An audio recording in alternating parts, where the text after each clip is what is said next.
Ako nga pala si John Berhel Santa Teresa, ang owner ng Phoenix Type Parts, owner din ng Mi-1 5WR Classic Street Bike Concept na straight JRP. Nag-start nga po pala ako mag-shop muna and then parang nahiligan kong sumali sa show. Kaya naman, naisipan kong bumuo ng sariling unit na straight JRP para makasali sa mga motor show.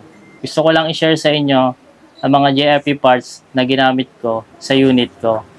Sa braking system, sa kanan, gumamit nga pala kami ng JRP Master. Then, nagpalit kami ng shorty lever para unique siya tingnan. Then, sa quick throttle naman, gumamit na rin po kami ng JRP quick throttle. And then, sa handle grip, JRP na rin po. Then, sa bar end naman, medyo kakaiba. Gumamit po kami ng duo cap na para gawin lang po namin bar end. Sa kaliwa naman, JRP pa rin, brake master, then JRP handle grip, JRP duo cap. Sa switch naman, gumamit kami ng stock para malinis tingnan. At the same time, functional naman siya. Then sa gauge naman po, gumamit kami ng 5BB gauge. Sa braking system naman natin sa baba, gumamit kami ng JRP brake hose, JRP quick release, JRP forge caliper na nilagyan namin ng JRP leader, then JRP bracket. Sa disc naman, gumamit kami ng round type na JRP. Then sa rim, gumamit kami ng carbon JRP white. Then sa hub naman, gumamit kami ng lighten hub na 5BB. Then sa outer tube, gumamit po kami ng JRP lighten outer tube. Then sa gulong, gumamit kami ng IRC na 4590. Sa CVT naman, gumamit kami ng 5BB na stock belt, 5BB drive face pulley, 5BB belt, then JRP half crankcase cover. Then sa shocks naman, gumamit kami ng 220mm na naglifter kami para bumagay yung tindig niya. Then sa breather naman, gumamit kami ng brake hose na may quick release. Then sa rims, gumamit din po kami ng JRP rims na white carbon. Then IRC na gulong na sukat is 6080.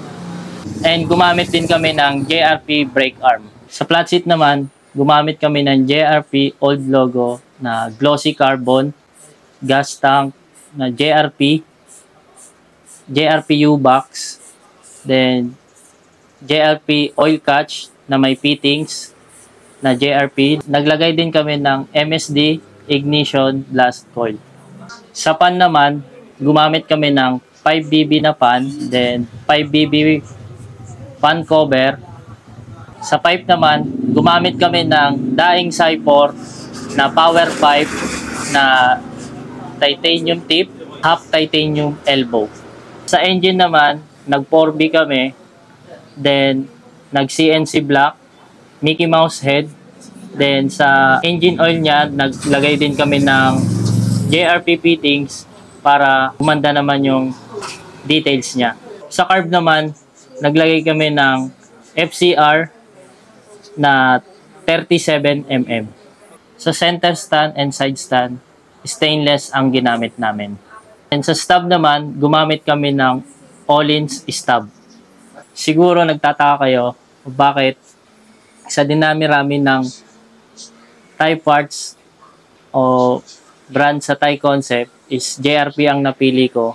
Ang JRP product kasi ay bukod sa quality yung brand, then pasok sa mga panlasa ng tao, then maganda yung output na naibibigay ng JRP product sa mga unit natin. So ito kasing unit na binuo talaga natin is straight JRP. So yung sa JRP product na napili namin, ito na po yung naging output niya. Na experience po namin na maging first or champion. Then for the last King of Kings 2024, may resulta na po. Ito na po yung nakuha namin. Ng King of Kings 3 po kami, overall ng JRP scooter.